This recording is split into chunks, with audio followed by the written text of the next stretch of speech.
You're always so hyperbolically violent. You need therapy. Welcome to Watch Mojo, and today we're delving into the history of one of DC's spookiest teams. We'll be getting into all things Creature Commandos related, so consider this your spoiler warning. I know you all aren't exactly enthusiastic about this mission. Conception. The Creature Commandos were created in 1980, debuting in issue 93 of Weird War Tales. They sprung from the minds of J.M. DeMatteis and Pat Broderick. The idea was for a monster-heavy team that lived up to the weirdness of the title they were appearing in. Punching Nazis, taking names, and sending shivers down the spines of all involved were their main objectives. It was an out-there idea, and when DeMatteis pitched Creature Commandos to editor Len Wein, he was given the green light to step into the land of the bizarre. However, the original run for the Creature Commandos was short-lived, hardly setting the world on fire. Roughly 3 years after their debut, Weird War Tales would be canned in '83. But this plucky team of monstrous misfits and spooky soldiers had a way of bouncing back from the dead. Backstory. It was called Project M, a top-secret government experiment to create a team of super soldiers. In pretty much all continuities, the Creature Commandos are an off-the-books military special ops team. In their original history, they were a part of Project M, a top-secret organization within the government. To say that they were hard to find would be an understatement. Project M's base of operations happened to be a special lab hidden underneath the Statue of Liberty of all places. They experimented in the areas of radical biotechnology and robotics, even dabbling into dark arts like necromancy. The lead scientist, Professor Mazersky, theorized that a group of straight-up nightmarish-looking, superpowered individuals would send the bad guys running. Not to knock this guy's educational background, but you hardly need to be a scholar to come up with that kind of conclusion. With the goal to quite literally weaponize fear, Project M's lab rats would go on to become the titular Creature Commandos. The Creature Commandos ran missions during World War II that only they were best equipped for. For example, they once went to Dinosaur Island and got the dinosaurs to revolt against the Axis forces occupying the area. Yeah, not sure if Sergeant Rock and his platoon would have been able to pull that off. During the New 52, the team went through somewhat of a makeover. Most of their origin was the same, but with some overhauls. Mainly that they were now under the umbrella of S.H.A.D.E. It was a new agency within DC that focused on taking down monsters and the supernatural. This new era was really kicked off by Nina Mazersky.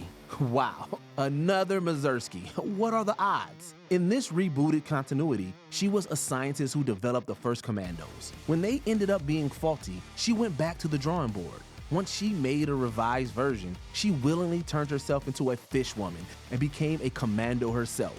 Now that's some serious dedication. No matter what version you're looking at, being a commando meant always having your life in danger. With the introduction of S.H.A.D.E, this team had to adapt or die. These assholes aren't human. Members. The Creature Commandos have had a bit of a rotating cast through the decades. Their very first incarnation had a variety of, let's just say, eccentric characters. Hey, if they're from a book called Weird Tales, it makes sense to hammer in the weird, right? For starters, there was Vincent Velcoro, a guy who was essentially a living vampire, not unlike Michael Morbius, followed by a werewolf named Warren Griffith and a Gorgon named Dr. Medusa. To fight the battles that no traditional army ever could. There's also a lovable robot in the mix known as G.I. Robot, but you could also call him Jake. That's still not the weirdest though. We've also got Lucky Taylor, better known as Patchwork. We recruited our best and brightest. He's a particularly interesting one since at first glance, you think he's Frankenstein's monster. We mean, he's got the rotting flesh, sickly complexion, and limited vocabulary down to a T. Despite that, he's actually not him. He's kind of like bootleg Frankenstein. Just don't tell him we said that, okay? To round out the group is their leader, a fairly regular military man with no powers or mutations named Matthew Shreve. The modern incarnation saw some more shakeups. Characters like the Bogman and Alton the Mummy would go on to join the ranks in later stories. Then, when S.H.A.D.E was introduced and the team was revamped in the New 52, more agents entered the fold. We mentioned Nina Mazersky already, but what about the other fresh blood? The other newcomers among the modern lineup were the actual Frankenstein's monster and his bride. We call her the Bride. I was born here. Even Ray Palmer, the Atom, was hanging around the group, but only in a microscopic capacity. We'll clarify by saying he wasn't exactly an actual Creature Commando.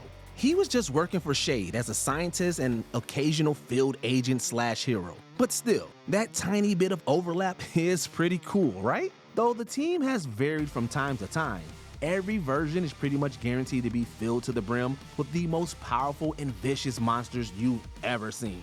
Monsters! You guys are monsters! Powers and abilities. The Creature Commandos are an interesting case when it comes to what makes them so special. Some of these commandos don't have any powers at all, like Matthew Shreve, for instance. Instead, he relies on his tactical prowess and years of military training to get the job done. Matthew's really just the outlier though, as the rest of the commandos are pretty gifted in the powers department. We'll give a quick rundown of some of the standouts.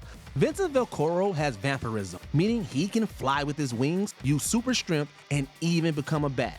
If vampirism weren't enough, you've also got werewolfism with Warren. Basically, that means you've got a completely feral beast when you need it. Speaking of feral beast, Frankenstein's another major player here. He's got massive strength, but also a surprising amount of agility as he's an expert swordsman. Because of special cybernetics gifted to him by S.H.A.D.E, he's also able to tap into technology, so maybe he's not so feral after all. When the going gets tough and things are in a real pinch, Alton the Mummy is a viable asset in the fight. His bandages have special healing properties unlike anything else. There's definitely more we could dive into, but all you need to know is that this team brings a lot to the table. Shish kebab!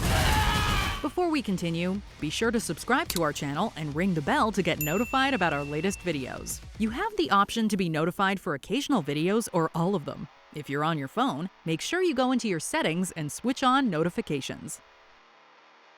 Adaptations. Creature Commandos, ready for the fight! There hasn't been a whole lot of other media that the Commandos have shown up in outside of the comics. However, that has slowly begun to change. The team was featured in a handful of animated shorts on Cartoon Network. They also had a guest appearance in Batman the Brave and the Bold. That's all well and good, but we doubt that's what everyone's really interested in. These freaks work for me in the good old US of A, and we're not joining up with some Axis lackey who wants to enslave the world. So let's talk about the elephant in the room.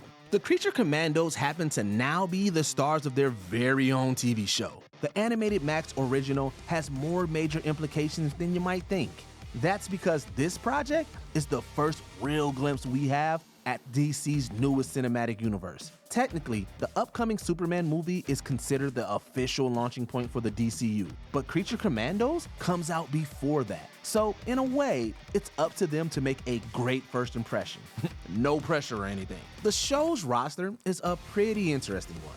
It's got a dynamic cast of characters, with many of the usual suspects you'd expect from the comics. Nina Mazursky, Frankenstein's monster and the Bride, and G.I. Robot will all be part of the team. Some of the other members joining the ranks are a lot less traditional. Characters like Rick Flag Singer, Dr. Phosphorus, and Weasel will be rounding out the group. None of those gentlemen have ever actually been Creature Commandos before. The show also seems like it's going to present the team as a sort of Suicide Squad offshoot.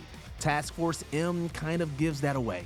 This isn't necessarily a complaint though. James Gunn has been known to toy around with characters and concepts plenty of times before. A somewhat unconventional lineup and a change in who their government overlords are can still be very entertaining nevertheless. The Commandos also have the potential to go beyond the confines of their show. The intention for the new DCU is to have characters be played by the same actors regardless of the medium. That means that the voice actors for this show can possibly show up down the line as those same characters in other live-action projects, or even video games. This show is its own thing, and every single, project that comes out of DC Studios is going to be its own thing. In fact, we already know that's going to be happening. It's got a dynamic cast of characters, with many of the usual suspects you'd expect from the comics. Overall, there are some exciting possibilities all around for what can happen next, and a lot of that ties back to the Creature Commandos.